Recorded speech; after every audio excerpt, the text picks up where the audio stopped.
ರಾಮಯ್ಯ ಒಂದು ಸಣ್ಣ ಹಳ್ಳಿಯಲ್ಲಿ ವಾಸಿಸುತ್ತಿದ್ದ.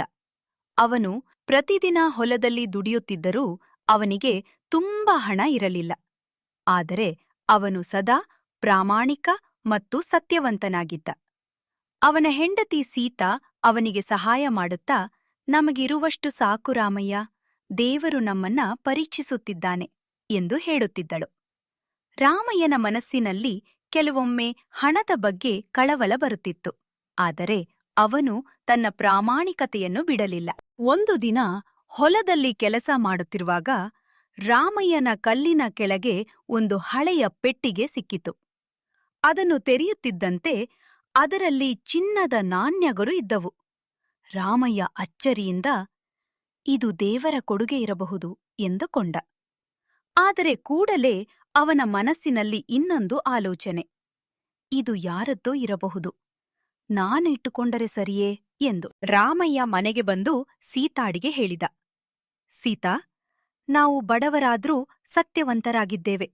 ಇದು ಯಾರದ್ದೋ ಆಗಿದ್ದರೆ ಹಿಂತಿರುಗಿಸೋಣ. ರಾಮಯ್ಯ ಸ್ವಲ್ಪ ಗೊಂದಲದಲ್ಲಿ, ಆದರೆ ನಮ್ಮ ಸಮಸ್ಯೆಗೂ ಇದು ಪರಿಹಾರವಾಗಬಹುದು. ಆ ರಾತ್ರಿ ರಾಮಯ್ಯ ನಿದ್ರೆ ಮಾಡಲಾಗಲಿಲ್ಲ. ಅವನ ಮನಸ್ಸಿನಲ್ಲಿ ಲೋಭ ಮತ್ತು ಸತ್ಯದ ನಡುವೆ ಯುದ್ಧ ನಡೆಯುತ್ತಿತ್ತು. ಮರುದಿನ ಗ್ರಾಮದಲ್ಲಿ ಶ್ರೀಮಂತ ವ್ಯಾಪಾರಿ ಮಹೇಶ್ ಬಂದು ಘೋಷಣೆ ಮಾಡಿದ, ನನ್ನ ಚಿನ್ನದ ನಾಣ್ಯಗಳ ಪೆಟ್ಟಿಗೆ ಕಳೆದ್ಹೋಯ್ತು. ಯಾರಿಗೆ ಸಿಕ್ಕಿದ್ರೂ ನನಗೆ ಕೊಡಲಿ, ನಾನು ಬಹುಮಾನ ಕೊಡ್ತೇನೆ. ಇದನ್ನು ಕೇಳಿದ ರಾಮಯ್ಯ ಇನ್ನೂ ಗೊಂದಲಕ್ಕೆ ಒಳಗಾದ. ಸೀತಾ ಮತ್ತೆ ಹೇಳಿದಳು, ರಾಮಯ್ಯ, ಸತ್ಯದ ದಾರಿಯೇ ಸರಿ. ರಾಮಯ್ಯ ಕೊನೆಗೆ ನಿರ್ಧರಿಸಿದ, ನಾನು ಪೆಟ್ಟಿಗೆಯನ್ನು ಹಿಂತಿರುಗಿಸುತ್ತೇನೆ. ಅವನು ಮಹೇಶ್ ಬಳಿಗೆ ಹೋಗಿ ಪೆಟ್ಟಿಗೆಯನ್ನು ಕೊಟ್ಟ. ಮಹೇಶ್ ಪೆಟ್ಟಿಗೆಯನ್ನು ತೆಗೆದುಕೊಂಡು, ಇದಲ್ಲೇ ಇನ್ನಷ್ಟು ನಾಣ್ಯಗಳಿದ್ದವು, ನೀನು ಕೆಲವು ತೆಗೆದುಕೊಂಡಿರಬೇಕು ಎಂದು ಆರೋಪಿಸಿದ. ರಾಮಯ್ಯ ಬೆಚ್ಚಿಬಿದ್ದ, ನಾನು ಏನೂ ತೆಗೆದುಕೊಂಡಿಲ್ಲ. ಗ್ರಾಮದ ಜನರು ಕೂಡ ಗೊಂದಲಕ್ಕೆ ಒಳಗಾದರು.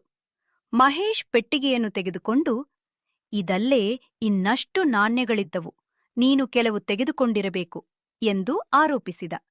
ರಾಮಯ್ಯ ಬೆಚ್ಚಿಬಿದ್ದ, ನಾನು ಏನೂ ತೆಗೆದುಕೊಂಡಿಲ್ಲ.